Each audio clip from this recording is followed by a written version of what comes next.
बिस्मिल्लाहिर्रहमानिर्रहीम। Dear students, अस्सलाम वालेकुम। अभी हम डिस्कस करेंगे variation of mass with velocity, या इसको हम रिलेटिविस्टिक मास भी बोल सकते हैं। तो हमारे पास जो मास है, इसके स्पेशल थ्योरी ऑफ रिलेटिविटी के अंदर दो किस्म के मतलब होते हैं। एक होता है रेस्ट मास, या फिर हम इसको प्रॉपर मास भी बोलेंगे या इनवेरिएंट मास भी बोलेंगे, जो कि प्रॉपर मास हर फ्रेम के अंदर सेम होता है। प्रॉपर मास या रेस्ट मास का मतलब ये होता है कि वो वाला ऑब्जेक्ट जिसके मास की हमने मेजरमेंट करनी है, वो और जो ऑब्जर्वर हैं वो दोनों एक ही फ्रेम के अंदर मौजूद हों।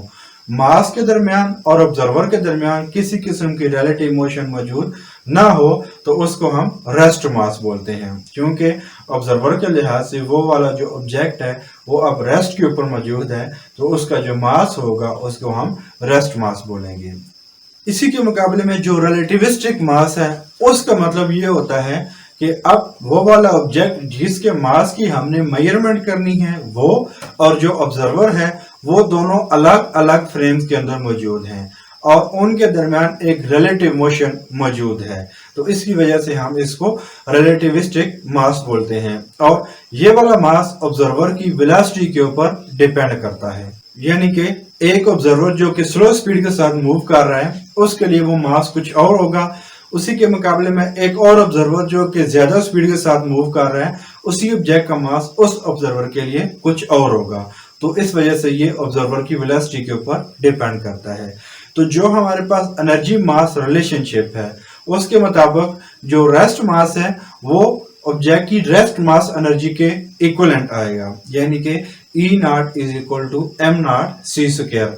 और जो हमारे पास रिलेटिविस्टिक मास है वो हमारे पास टोटल एनर्जी के बराबर आएगा, यानी कि E is equal to M C square. तो अब यहाँ पे हम इस रिलेटिविस्टिक मास की डेरिवेशन करते हैं। तो हम सपोज करते हैं कि हमारे पास एक ऑब्जेक्ट है जिसका मास हमारे पास m है। तो इसके ऊपर एक फोर्स F अप्लाई करते हैं, जो कि इस ऑब्जेक्ट को यहां से लेकर यहां तक मूव कर देता है, और इस डिस्टेंस को हम बोल लेते हैं डी आर। अब ऑब्जेक्ट के ऊपर फोर्स अप्लाई हुई है और उसने एक डिस्टेंस डी आर कवर किया है। तो यहाँ पे जो वर्क डन होगा वो हमारे पास आ जाएगा W is equal to F D R. ये वो वर्क डन होगा जो यहाँ पे हुआ है। उसके बाद हमें यह भी पता है कि जो टोटल एनर्जी होगी यहाँ पे वो kinetic energy plus potential energy के बराबर होगी, यानी कि E is equal to kinetic energy plus potential energy. हम सपोज करते हैं कि यहाँ पे पार्टिकल की जो पोटेंशियल एनर्जी है वो 0 है, तो इसकी जो टोटल एनर्जी होगी वो काइनेटिक एनर्जी के बराबर ही होगी। मजीद हमें यह भी पता है कि work done is equal to change in kinetic energy. क्योंकि अब काइनेटिक एनर्जी और टोटल एनर्जी बराबर हैं, तो हम यूं बोल सकते हैं कि work done is equal to change in total energy. तो हम work done W is equal to इसको लिख सकते हैं कि DE, यानी कि चेंज इन टोटल एनर्जी। तो इसकी ये वाली वैल्यू उठा के अब यहाँ पे पुट करें तो DE is equal to FDR। F हमारे पास by Newton second law F is equal to ma के बराबर होता है। तो यहाँ पे आप F की जगह पे ma पुट कर दें और साथ में dr। a क्या होता है? The rate of change of velocity. तो यहाँ पे आप a की जगह पे dv बाई dt पुट कर दें, तो हम यहाँ पे लिखेंगे d by dt mv dr। अब यहाँ पे जो m है इसको हम डेरिवेटिव के बाहर नहीं लिख सकते। पहले तो ये होता था ना कि ये कांस्टेंट है तो बाहर लिख लेते हैं, तो जस्ट dv बाई dt जो कि a के बराबर आ जाता था। अब यहाँ पे हम रिलेटिविस्टिक मास पढ़ रहे हैं जो कि वेलोसिटी के साथ साथ इंक्रीज होता रहता है, तो ये हमारे पास मास भी एक वेरिएबल क्वांटिटी होगी, तो जो कि हम इसको डेरिवेटिव के अंदर ही रखेंगे। तो अब इन दोनों के ऊपर हम प्रोडक्ट रूल अप्लाई करते हैं। फर्स्ट फंक्शन ऐसे ही, सेकंड फंक्शन का डेरिवेटिव प्लस फर्स्ट फंक्शन का डेरिवेटिव और सेकंड फंक्शन ऐसे ही इनटू dr को दोनों के साथ मल्टीप्लाई कर दें, m dv by dt D R plus M D M over D T V D R. तो इसको हम यूं लिख सकते हैं कि हम यहाँ पे डी वी और डी आर की पोजीशन के ऊपर चेंज कर दें तो इस एक्सप्रेशन के ऊपर किसी किस्म का कोई फर्क नहीं पड़ेगा। यहाँ पे डी एम और डी आर की पोजीशन को चेंज कर दें तो एक्सप्रेशन के ऊपर किसी किस्म का कोई फर्क नहीं पड़ता। तो यहाँ पे हम लिख सकते हैं D E is equal to M D R over D T D V plus V D R over D T D M. इन जगह पे जस्ट हमने डी आर और डी वी और यहाँ पे डी आर और डी एम को इंटरचेंज किया है और वी को पहले लिख लिया। इस इन चीज़ों के ऊपर कोई खास फर्क कोई किसी किस्म का फर्क यहाँ पे नहीं पड़ रहा होता। तो D R over D T time rate of change of displacement with respect to time is called velocity. तो D R over D T हमारे पास वेलोसिटी के बराबर होगा। तो हमारे पास एक्सप्रेशन आ जाएगा D E is equal to M V D V plus V square D M, क्योंकि D R over D T velocity तो v इंटू वी स्क्वायर। इसको इक्वेशन नंबर 1 का नाम या इक्वेशन नंबर ए का नाम दे देते हैं हम इसको। और हमें पता है by Einstein mass energy relation कि E is equal to M C square होता है। E is equal to M C square. तो इसका अगर हम डिफरेंशियल लें तो D A is equal to C square D M, इसको हम लिख सकते हैं। इसको इक्वेशन नंबर बी का नाम दे दें। अब यहाँ पे इस साइड पे दोनों का डी ई है तो हम इक्वेशन ए और इक्वेशन बी को कंपेयर कर सकते हैं बाय कंपेयरिंग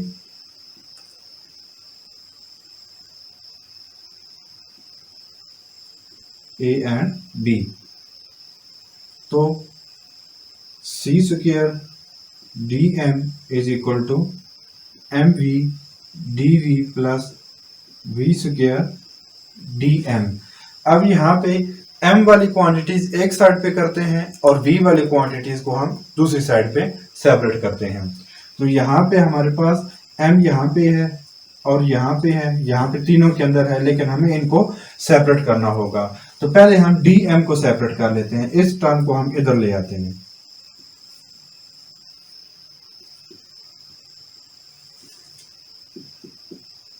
mv dv, यहाँ से dm को कॉमन ले लें, C square minus V square D M is equal to M V D V. अब इस सारी टर्म को इधर डिवाइड कर दें और m को इस साइड पे डिवाइड कर दें। तो D M over m is equal to V D V over C square minus V square. अब हमारे पास दोनों टर्म सेपरेट हो गए हैं। इधर सिर्फ और सिर्फ वेलोसिटी और इधर सिर्फ और सिर्फ मास रह गया है। लेकिन हम यहाँ पे थोड़ा सा मजीद इसको सिंप्लीफाई करते हैं कि v डी वी, यहाँ से सी स्क्वायर को आप कॉमन ले लें। सी स्क्वायर को कॉमन लिया तो 1 minus V square over C square आ जाएगा और सी स्क्वायर को v ओवर सी स्क्वायर लिख लेते हैं। तो इसका मतलब वही होता है जो कि नीचे आके डिवाइड हो जाएगा। तो इसको हम लिख सकते हैं D M over m is equal to v over C square D V over 1 minus V square over C square. अब हमें इसको इंटीग्रेट करना है ताकि हमें मास की वैल्यू पता चल सके। तो इसको बाउंड्री कंडीशन के साथ अप्लाई करते हुए हम इसको इंटीग्रेट करते हैं। बाउंड्री कंडीशंस क्या है कि जब हमारे पास वेलोसिटी होगी जीरो, वेलोसिटी जीरो होगी तो जो हमारे पास मास होगा वो रेस्ट मास होगा, जिसको हम m नॉट का नाम देते हैं। लेकिन जब वो किसी वेलोसिटी v के साथ मूव करेगा तो उसका जो मास होगा वो m होगा, जिसको हम रिलेटिविस्टिक मास का नाम देते हैं। यानी कि जब वेलोसिटी जीरो होगी तो उसका मास को हम रेस्ट मास बोलेंगे। जब वेलोसिटी v के साथ मूव करेगा उसके मास को हम रिलेटिविस्टिक मास का नाम देंगे। तो इसको इस बाउंड्री कंडीशन के साथ इंटीग्रेट करें, यानी कि m not to m D M और m is equal to v not 0 to v over c square dv over 1 minus v square over c square. अब यहाँ पे m है और m का डेरिवेटिव m के लिहाज से हमारे पास 1 आएगा, यानी कि m का डेरिवेटिव यहाँ पे साथ में मौजूद है। तो इसके लिए जस्ट हम integration natural log of m ले लेंगे। लेकिन यहाँ पे देखा जाए तो 1 minus V square over C square, तो जो इसका डेरिवेटिव आएगा वो हमारे पास आएगा minus 2v over C square. तो यहाँ पे v ओवर सी स्क्वायर मौजूद है, -2 हमें चाहिए। तो इसके लिए हम -2 को मल्टीप्लाई भी करते हैं और डिवाइड भी करते हैं। तो जब हम यहाँ पे इसको -2 को मल्टीप्लाई करेंगे तो यहाँ पे -1/2 लिख देंगे, यानी कि 2 को हमने डिवाइड भी कर दिया।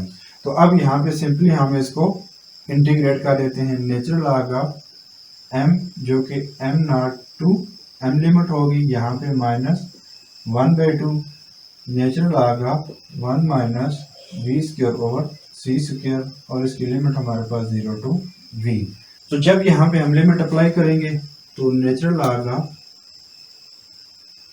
m minus natural log of m not is equal to -1/2, इस साइड में बनेगा natural log of 1 minus v square over c square. एक बार v पुट करेंगे और दूसरी बार v की जगह पे 0 पुट करेंगे तो नेचुरल लॉग ऑफ 1 बच जाएगा, और नेचुरल लॉग ऑफ 1 ऑलरेडी हमारे पास 0 होता है। तो यहाँ पे हमारे पास natural log of m over m not लिख सकते हैं, क्योंकि हमारे पास नेचुरल लॉग की प्रॉपर्टी है कि जब माइनस के साथ हो तो हम यहाँ पे उसको डिवाइड कर सकते हैं। इसी तरीके से यहाँ पे बच जाएगा -1/2 natural log of 1 minus V square over C square. Natural log की प्रॉपर्टी है कि जो टर्म यहाँ पे साथ में मल्टीप्लाई हो रही है उसको हम उसकी पावर में लिख सकते हैं। तो यहाँ पे हम इसको लिखते हैं natural log of m over m not is equal to natural log of 1 minus V square over C square power -1/2।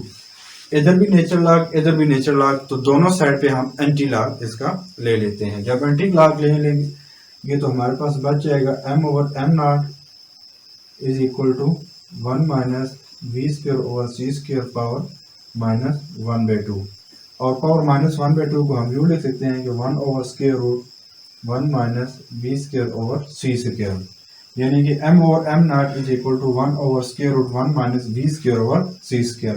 तो m नॉट को भी इधर मल्टीप्लाई कर दें तो m is equal to m not over 1 minus V square over C square, या फिर इसको हम लिख सकते हैं कि m is equal to gamma m not. ये हमारे पास ये दोनों जो एक्सप्रेशन है, ये एक्सप्रेशन हमारे पास होते हैं रिलेटिविस्टिक मास के लिए, क्योंकि गैमा की वैल्यू हमेशा हमारे पास ग्रेटर देन 1 होती है। जब गैमा की वैल्यू हमेशा ग्रेटर देन 1 तो हमारे पास हमेशा एक्सप्रेशन एग्जिस्ट करेगा कि m relativistic mass is always greater than rest mass.